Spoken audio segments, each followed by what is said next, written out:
भारत की विभूति उनका जन्मदिन भी है, महात्मा गांधी का भी है, जिसको राष्ट्रपिता कहते। आजकल तो उनकी आलोचना बहुत हुआ है, लेकिन अपने समय पर उनकी भी त्याग, तपस्या, सेवा भुलाई नहीं जा सकती। उन्हें अपने तरीके से सत्य और अहिंसा के बल से एक दुनिया में एक न्यारी चीज़ दिखाई। अपने सदी के वो नंबर 1 राजनीतिज्ञ माने गए। और जिस तरह इसमें बॉलीवुड में यो अमिताभ बच्चन सदी का नायक माना गया, इसी तरह गांधी जी भी माने। कई मुरलियों में बाबा भी उनका जिक्र करे है, अक वो बापू जी भी चाहत होते रामराज हो, लेकिन ला नहीं पाए। वो काम तो मैं करूँगा, असली का बापू जी मैं हूँ, इसलिए वो काम मैं करूँगा कि ये भारत फिर से स्वर्ग बनेगा। तो दो का, एक तो गांधी जी का, दूसरा लाल बहादुर शास्त्री, जो थोड़े दिन प्रधानमंत्री रहे, वो भी इस देश की शान थे।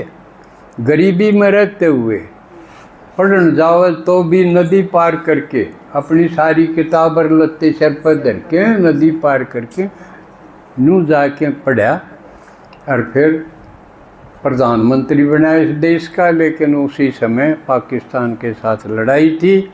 उस लड़ाई में जो समझौता होया, उस ताशकंद में, उसमें उन्हें शरीर छोड़ा। ये एक विवाद की बात है, ये रिसर्च होती रहे है कि वो क्यों कर मारा, किसने मारा, क्या होया, लेकिन अभी तक कोई रिजल्ट आया नहीं। तो इन दो का जयंती है 2 अक्टूबर को।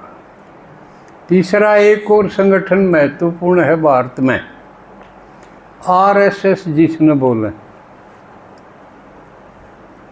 ये देश की सेवा के लिए नौजवान इसमें शामिल हुए हैं, जो घर गृहस्थी में नहीं जाते और सेवा, देश की सेवा के लिए प्रतिज्ञा करते हैं।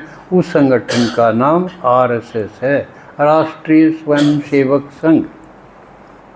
उसके 100 साल पूरे हुए आज दशहरे के दिन, 1925 दशहरे के दिन ही इसकी स्थापना हुई थी। लेकिन बीच में इसके ऊपर आफत बहुत आई। एक तो गांधी जी मरा जब, यूँ शक हो गया कि ये इस संगठन के आदमी थे, ये गौडसेर, इनका हाथ है, इसलिए इसके ऊपर बैन लगा दिया। वर्षों तक बैन रहा, इन आदमियों को जेल में डाला गया और कईयों को तो काला पानी भी भेजा गया। इतना दबा के रखा गया। और ये अपना प्रधानमंत्री नरेंद्र मोदी भी इसी संगठन से आया हुआ है। अपने जो मुख्यमंत्री रहे थे खट्टर, मनोहर लाल खट्टर, वो भी आरएसएस संगठन से ही आए थे। तो ये भी क्योंकि देशभक्ति का संगठन था, इसका भी जिक्र इतना आवश्यक था। एक कल था वृद्ध दिवस।